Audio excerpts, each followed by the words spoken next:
السلام علیکم ورحمۃ اللہ وبرکاتہ. امید دی پښتنو ورونو تاسو بخیر. نننۍ ویډیو ماته مرګرو په انسټاګرام باندې میسجونه کړیو چې یاره عمر بای خروج نهایی چې کله زمونږ ختم شي نو د هغې بیا فاین څومره دی او آیا په سایق خاص باندې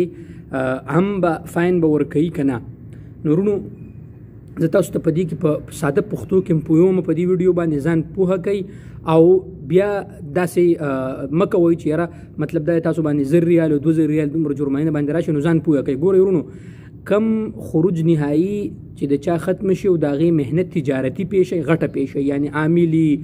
او دارنګې په مؤسسه کې یعنی په مؤسسه کې کار کوي غټه محنه ده که نه.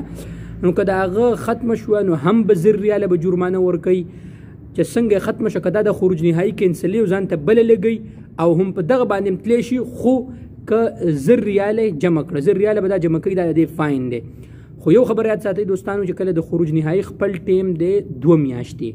2 میاشتو کې به دننه د سعودي عرب پرېږدي او ځي به که دا دلته پاتې شو نو بیا د دې جرمانې دي او بیا به دا مطلب دا دی په ده باندې او بیا قانونا جرم دی او دی بیا بلیک لیست کېدی هم شي د څه وخت دپاره. نو قانون خبر ده چې ځان ته د خروج نهایی لګولی دی نو په قانوني طریقې سره لاړ شي په بله ویزه باندې بیرته راشي. یو خبره دغه ده. اوس راځو ملګرو دې خبرې طرف ته ګورئ ځان پوهه کوئ. کومې چې ګهریلو ویزې دي یعنې د سعودیانو د عملا چې کوم دي د هغه په کورونو کې چې کار کوي یعنی ډرایور دی عامل مزرعه دی خدامه ده دا قصې پیسې چې کوم دي که نه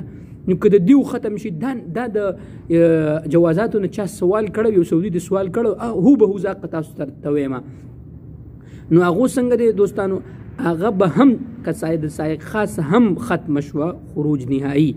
نو هم به 1000 ریاله به جرمانه دا به ورکوي دا غرامه به ډکوي د هغې نه پس به ځي. زما میسج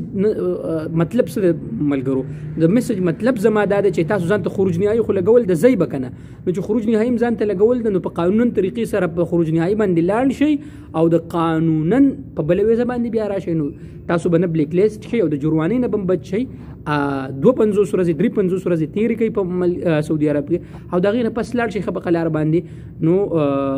تاسو به جرمانه به هم د باندې نه راځي او بلیک لیست کېدو نه به هم تاسو بچ شئ. امید دی ورونو تاسو پوه شوي که تاسو نه یې پوه شوي نو بیا ما ته په کمنټس کې ووایو نو بیا به زه بلې ویډیو جوړه کړم په هغې.